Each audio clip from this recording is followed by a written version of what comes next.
Welcome to the show. Now, Vice President Osinbajo has been referred to as the preferred candidate by Nigerians to succeed President Muhammadu Buhari in 2023. Well, this is according to a recent nationwide survey carried out by the Intellectual Forum on Politics and Governance, a survey organization. Well, Osinbajo seeks to succeed his principal, President Muhammadu Buhari, whose second term in office ends in May 2023. He has been going around the country seeking support from party stakeholders and delegates. Various groups have also been stepping up to endorse the vice president and his aspiration. As the party's primaries approach, all eyes are on the vice president's chances at clinching the party's ticket amidst the new entrants into the race for the APC presidential ticket, like Governor Kayode Fayemi, Minister of Niger Delta Affairs, Godswill Akpabio, Senator Kenny Namani, alongside earlier top contenders that declared for the position, like Bola Tinubu, APC chieftain and former Lagos State Governor, and Governor Yaya Bello of Kogi State. Now, with a meeting of APC Southwest presidential aspirants scheduled for Friday and summoned by the likes of Olusegun Osinbajo, BC Akonde, and other APC elders, will Osinbajo step down for another top contender from the Southwest? Well, these are the questions being asked. Well, for more on this, I have with me in the studio Micheal Olugbemi, who's an associate of the Vice President and a leading member of the ruling All Progressives Congress. Thank you for joining us on the show. Thank you.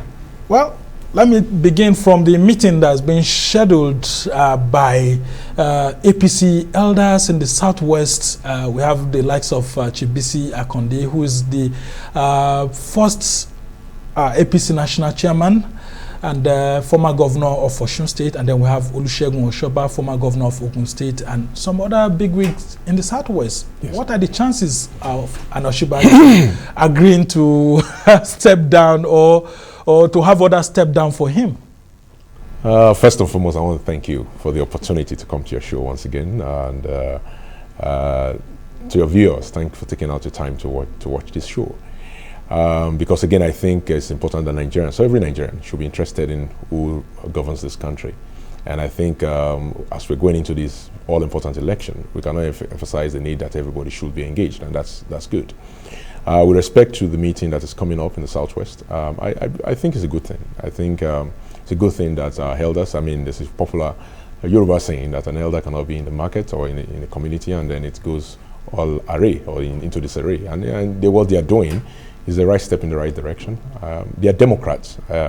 Chief Olusegun Osinbajo, who played a very conciliatory role, I must say, during the National Convention, and the likes of Chief BC Akonde, the former Deputy Governor of Oyo State and Governor of Osun State, and former National Chairman, our first National Chairman in the APC.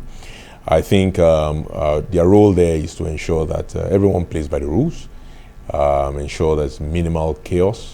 I think by and large their voices have been heard even before this meeting, that they expect that everyone conducts themselves with good decorum and focuses on the issues and the ideas.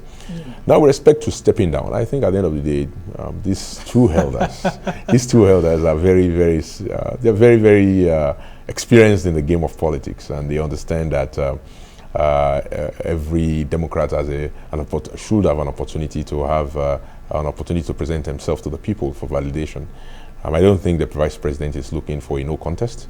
I don't think the Vice President has deluded himself that there will be no contention, at least internally, before candidates emerge as aspirants. So I think the Vice President is all for a fair contest. Okay. And, because the thinking actually by some of these elders is that with, for example, the likes of Governor Kayode Fayemi joining the race, the chances of the Southwest clinching the APC presidential ticket is becoming slim. And then if you look at the ongoing clash between Tinubu and Osinbajo supporters here and there, people being divided, it looks like the Southwest may not have a very strong voice. And the fear is that the more people come from the Southwest to contest for the APC presidential ticket, the lesser the opportunity for the Southwest becomes. What do you make of that? I tend not to agree. I think an energetic primary only makes for a strong candidate. If you have a primary that is very soft, then you have the likelihood that your candidate will emerge, and then the general election it will be pummeled. So I would rather have a tough primary where the candidate is tested, where tough questions are asked, and the candidate is able to stand up and win and beat the field, because we need a candidate that can own the party. We need a candidate that the party can stand behind. We need a candidate that will have emerged in a fair and square contest, and the others in the party will have no choice but to support him because he's the voice of the people. And you think Vice President Yemi Osinbajo is that easily potential candidate? Easily. And what makes you so confident that he will actually clinch the APC presidential ticket? The first confidence comes from the voice of the people. Vox Populi, Vox Dei.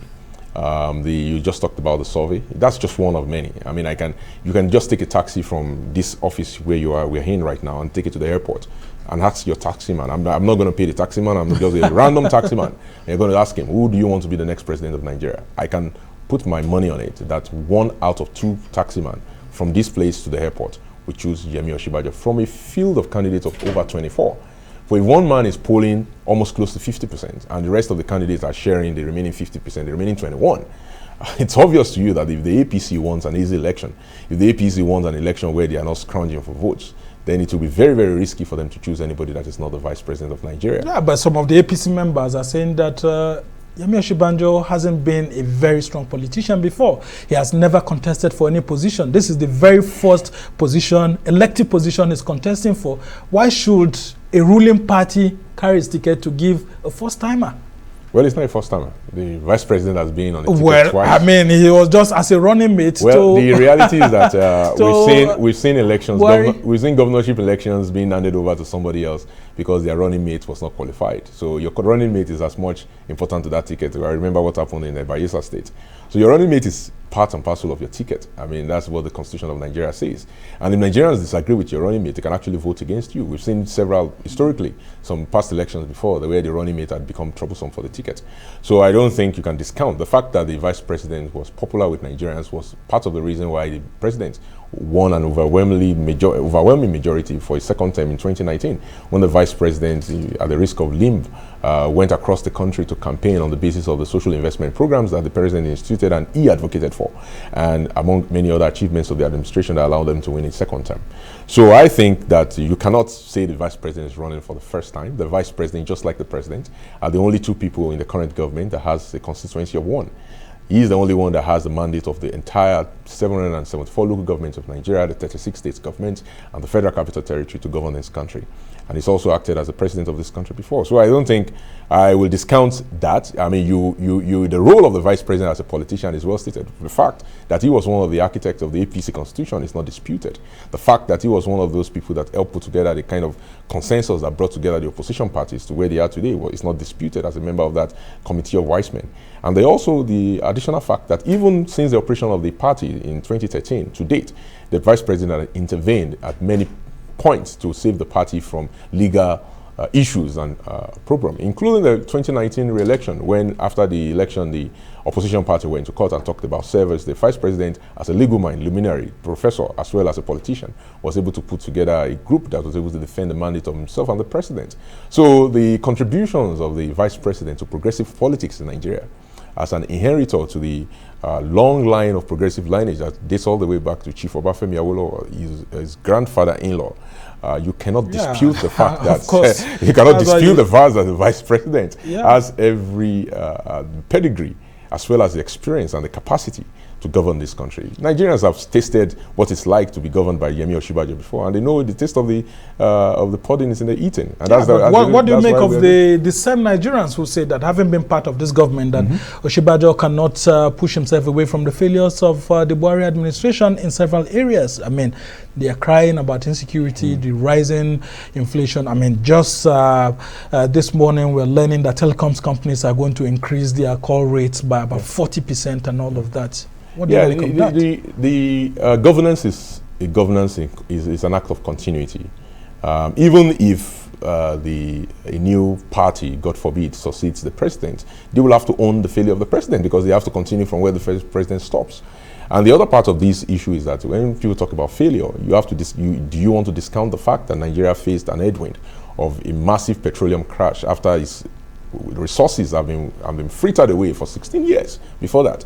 Or the fact that Nigeria has faced a second recession as a result of COVID-19. And Nigeria battled it back. In fact, the World Bank said they were surprised that Nigeria bounced back from recession so fast. So why, yes, maybe the people of Nigeria expected more from the government, but the government has tried its best. And the reality is that if the same Nigerians, that 1 out of 2 Nigerians, according to the poll that you said, still think the vice president is the best person to continue to run this country after his predecessor has left office, it says that they understand. Nigerians, more than a lot of the talking heads and the critics, understand that governance is not easy. It's not easy to bring out, and it's not easy to bring out a vehicle out of a ditch. And for God's sake, the last people that should be telling us how to drive a vehicle out of a ditch are the people who drove it into the ditch itself. So when they listen to the opposition party, who continues to lose governors, I mean, you think you can govern, you think you are capable of taking over from the APC, but you cannot even keep your governors. The Nigerians are basically saying, no. We think the vice president understands the job of governance. The vice president have seen the challenges of governance. He's not going to be learning on the job. He already knows where to start from day one. He's going to hit the ground running. Yeah, and he is going to come with a suitable experience. I want to cut in, yes. Sorry about that, and refer you to this poll, this survey that was done. A lot of Nigerians are actually saying that it looks like this poll was one-sided because it doesn't go to the interior part of the country, and that we need more of these polls from different organizations to be able to give us the true reality. But would you, as a strategist maybe for Osinbajo, comfortably tell him to take this to heart and say this is exactly what all Nigerians are saying? No, in fact, the poll does not give him 100% of the vote. The poll, I checked, was 44% of the vote, which is quite reasonable in the field of over 21 candidates. Yes, like I said. Exactly. So it's not as if he won 100%. It's not as if all Nigerians want him to be the next president. And of course, even on a good day, every candidate will start from 40% if you are said to be viable. But what he's saying is that among the field of candidates today, he is the most viable. So that's the starting point. And yeah, you can say, we've not polled every nook and cranny of Nigeria. Maybe the polls did not extend into the because some people are saying that this is just an urban-based poll. Well, the population statistics in Nigeria today is that Nigeria is 52% urban and 48% rural. And so you cannot discount the urban areas and or their political capacity to sway an election. They are the majority in Nigeria today. We've gone from a majority rural country to a majority urban country. And the other side of this also is that a lot of those folks who are in urban areas also are influencers. I stay in an urban area, but for God's sake, what happens in my family in Oduoro Ekiti of Ekiti State Local Government, by God's grace, I have a say, and I will have my say, and I would encourage my people to come out in droves to vote for the All Progressive Congress with Micheal Osinbajo at the top of the ticket. And let's talk about the social investment programs that were earlier handed over to him by President Buhari. But suddenly we saw the same President Buhari removing all these social investment programs from him. Was it because of alleged mismanagement, or he was unable to manage the quantum of resources given to him by the president? It's always interesting when people on one hand try to say, Micheal Osinbajo is not responsible for the social investment plan. On the other hand, I say, by the way, it was because he didn't manage it well that the president took it away from him. You cannot have it on both sides of the argument. He's the one that helped envision and help implement the program, and then the program was moved from his office, or the program was moved from his office. I mean, you can't have it both sides. It's just a complicated argument. I think the president did what the president wanted to do. At the end of the day, he's the ultimate one. The buck stops on his desk. What the president wanted to do was to ensure that the social investment program is institutionalized, that it lives beyond his administration. It's not just like any of those programs like Shorpi and the rest of them. I know this very well because I'm very conversant. Yeah, because I know you're very conversant. You are in the midst of all of those things. So the president wanted the program to be institutionalized, and so he created a ministry. That's a good thing, not a bad thing. The other thing also is that just last month, the House of Rep received an executive bill to actually create a national social investment program as a law of the land, so that the president will sign that law before he leaves office, so that every Nigerian child in a public school can be assured of at least one meal a day. This is something that is done everywhere else in the world. And that's where the problem actually lies, because some people have said that, I mean, some of the statistics coming from the Buhari administration don't seem to go down very well, because a lot of people just keep saying that these programs are just centralized to specific areas and not all the children, school kids and all of that are benefiting.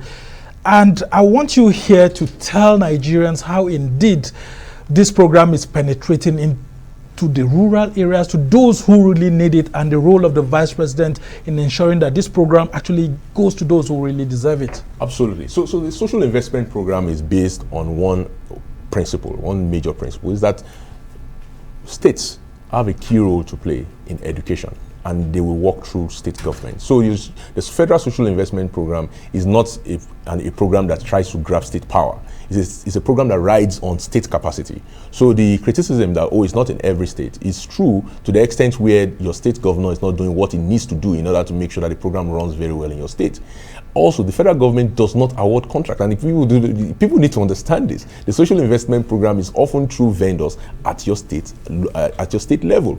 The state government is responsible for school basic education in Nigeria through with the local government, primary education as well as secondary education.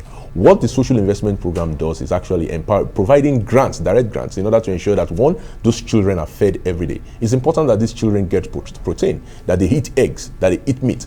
For some of them, this is the only source of protein they will ever eat in their childhood, and it's very important for brain development. It's very important for if we're a democracy. The brain development of our children is very important for the decision of the future. If someone whose brain is not well developed should not be a voter. So what we are saying is that if we are going to make sure those children are well developed, they're brain-wise, in order to make decisions for the future of me, because again, my future is in the hands of these young children, and they are littered all over Nigeria, well over 50 million of them in public schools, and those of them in public school maybe 20 to 25 million. Today, the program is able to get to about 10 million children a day.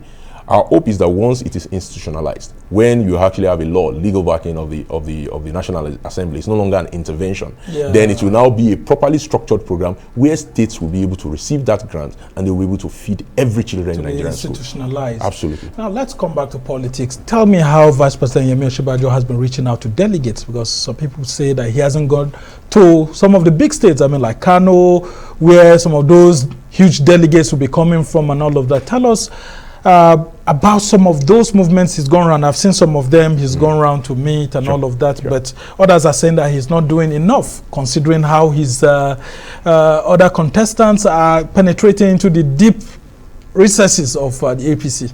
I think that would be an unfair criticism. The vice president has been on a marathon. I think he's doing about 2 states a day currently. Today he was in Taraba and he's in Adamawa. Yesterday he was in Kano. Tomorrow he's going to be in Bayelsa as well as in Cross River State. The vice president is super energetic. He's one man that, and by the way, he does all of this and still continues to do his day job. He's not missing, or he's never missed the beat. I mean, this man went to ECOWAS yesterday in the morning, went to the plenipotentiary of the bishops in Abuja, and then he ended up in the Dubai in Kano, and he's back again this morning. He's now in Adamawa and he's in Taraba.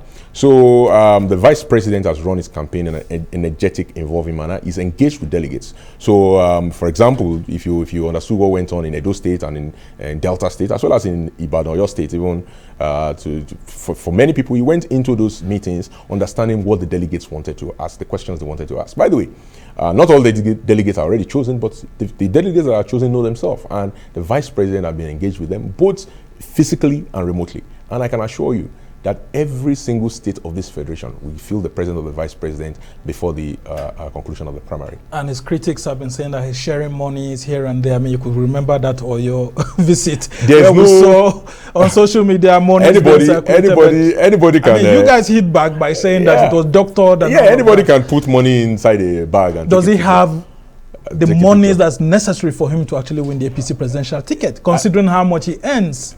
Well, the vice president is not poor. I think we have to start with that. I mean, I think he's probably, legally speaking, without any shame, he's earned his fair share of income before he became the vice president of Nigeria, and doing so as a lead partner of Simon Cooper, a law professor, and an SAN. He was in fact going to defend a case in the Supreme Court when he was called that is the vice presidential candidate. So, and you know, SANs don't charge cheaply. I think the vice president has earned. So he has 100 million naira to buy the form. He has money to buy his own form, but interesting. Not that supporters. The other thing also is what I'm about to get to. Is supporters who believe in the future of this country, who know that we need a capable leader to succeed the current president in order to ensure that the hard work, people underestimate the hard work of the last 7 years. It's tough work, thankless work, that those work continue and is concluded, so that we will not just have suffered for nothing. These people are determined. I can promise you, in the last 48 hours, I cannot tell you the amount of money that have been raised to purchase that form. And that form is going to come out before the end of the day tomorrow. Yeah, and I'm wondering why the vice president hasn't picked that form yet in the midst of all of these persons doing that. Because those of us who are his supporters, I can tell you that more than 90% of donors so far that have come into the campaign have donated money towards purchasing the vice president form. Have donated less than 5,000 naira. And so far, we are counting way more than 25,000 of those people. If you multiply 25,000 by 5,000, the answer is your guess is as good as mine. And then you're not talking about people that donated 10 million. We're not talking about people that even donated the entire 100 million, right? But I'm talking about small, tiny voters who believe in the vice president. And so the vice president is going to give them time. He doesn't want to run ahead of it. Everybody has been calling. I mean, before I even entered this studio, 2 or 3 people called me and said, how can I put my money in? Everybody, 5,000. 10,000, 20,000, 100,000, 200,000, 500,000 people are donating to this campaign. And they are the ones that will install the vice president. And they think that by donating money, that will be enough to be able to support him to get at least a sizable number of delegates out of 7,800. It's going to be more than in a contest that is being said to be dominated by an Asiwaju Bola Tinubu, who understands the delegate system and has been playing politics since 1992. I can assure you that the vice president is not a man of mean means himself. Politically, he's surrounded by capable hands who have participated in all levels of elections in Nigeria, and they themselves they understand the delegate system and are working the delegate system. Money, according to look at President Buhari, he said it himself. He said this election is not going to be for the highest bidder. He has said it that Moneybags will not dominate the primary season. What we're going to choose as APC first and foremost, people are going to ask themselves the question: who can win the general election? Every delegate that is going to vote on that day is a politician, and they don't want to be retired. The risk for any of them, if they go and vote a candidate that is not popular with Nigerians, that is polling less than 10%, the risk for them is that they're going to be retired. And any politician knows what it means to be retired. And so every politician wants to win. And if they want to win, the candidate for them is Professor Yemi Osinbajo. Well, it's always a very difficult thing for politicians being in what's called political Siberia. Of course. When you're just left in the lodge there. Let's talk about the religious tag against Vice President Yemi Osinbajo, the RCCG allegations. Yes. I mean, you would have read all of that by the social critic, Prof, who has been hitting him very, very hard. Do you think that Vice President Yemi Osinbajo will survive such an assault, a political assault? Because, I mean, some of those things are being said with facts. Some of the facts are twisted. I mean, I think we usually credit Chuba Okadiwo with saying that statistics are like I mean, it exposes as much as it hides. So some of those facts are spurious. However, to the point of the attacks, whether he's going to survive it, you can look no better than his principal. President Muhammadu Buhari has been the victim of smearing based on religion in this country. You think Farouk Perogi was out to smear him, not based on Farouk Perogi did facts-based journalism? Farouk Perogi did it to Buhari for the last 7 years, and it amounted to nothing. He amounted to nothing. He called Buhari a religious fanatic, a sectarian man, blah, blah, blah. He's going to Islamize Nigeria. I'm still a Christian. Buhari has not Islamized me. And Yemi Osinbajo is not going to Christianize me or RCCize me or whatever you want to call it. That way. At the end of the day, what we Nigerians realize is that we do not care the God you worship in your private moment. Nigerians are very clear. Yeah, but some Nigerians are also worried that Yemi Osinbajo seems to be someone who's surrounded by just a denomination of the Christian population. Also, Yemi Osinbajo has 6 people that report to him in his office as the vice president. 6 special advisors around. He's not the president, so ministers report to the president. 6 people are special advisors around, and 4 of them are Muslims. So how can you? He's the deputy chief of staff, Mr. Rahim Ikpaye, is Muslim. He was the one that's considered him as Attorney General in Lagos. That guy has been with him since he was a professor in the University of Lagos. So his best friend, the man that decides whether he sees you or he doesn't see you, is a Muslim. So are you saying that Rahim, somehow Prof has been able to call Rahim to a room and say, Mr. Ikpaye, I want to only see RCCG people. Make sure RCCG people are the one that. No, it doesn't work like that. The vice president has been a professor that has shaped the life of Nigerian students, created lawyers, Muslims, Christian, animists, traditionalists, whatever you call it. He has fairly taught these people and raised them to become good citizens and great lawyers. So he has the capacity to knit this country together. Absolutely. Without the fears of him being religiously biased. Look at his activity as a vice president, his fairness in the social investment program, to the point that even National Assembly members, some of them were trying to play politics with that program, and he said no. He said, in fact, the first 10 states that got that, majority of the states that first got the social investment program were non-APC states. The APC senators and House of Rep people were not very happy. And they took the vice president on it, and he sent Mrs. Uwais along with Senator Judu to go to the Senate to go and defend it. And both of them insisted and said, no, this is National Social Investment Program. It is not APC Social Investment Program. The man is fair. Look at what he did in the Niger Delta. When he was acting president, he went to go there. He went there to actually to ensure that there's peace. It was fair. He went into the creeks. He sat down with the kings and the Obas in all the creeks of the Niger Delta, and a lot of them came out of the meeting feeling that they are once again part of Nigeria, and we're able to get our petroleum resources flowing again. So this man has shown. You cannot call a dog a bad name just to kill it. You have to go to his antecedents. Okay. So when you look at his antecedents, I think Nigerians are going to conclude when they look at his record and his track record and say, this man is fair.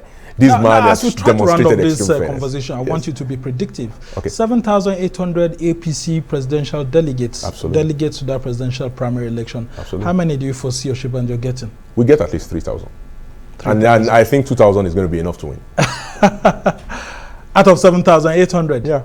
Given the size of the field, I think you're going to win that primary with 2,000 votes, but I think we're going to get 3,000. I predict. We're going to beat our requirement. So that means you will have some top contenders. Yeah, I mean, you have others stepping down for someone like Tinubu. Do you think that will happen? Because I mean, that happened in the SDP presidential elections in 1993. Yeah, I don't foresee stepping down for people. I see people abandoning the field because the game is not for boys, it's for men.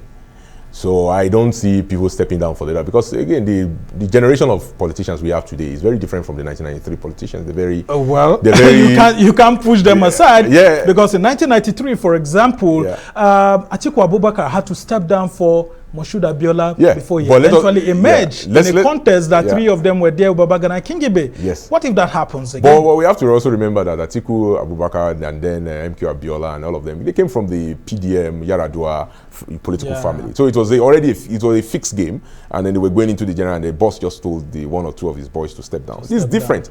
In the context we have today, given that we have practiced democracy now for almost 21 years, almost everybody that is contesting in this primary is a man of their own. And I don't see I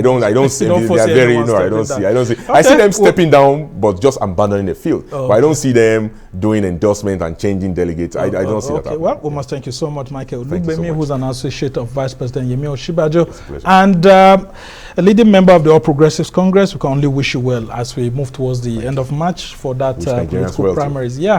Thank you so much for coming on the show.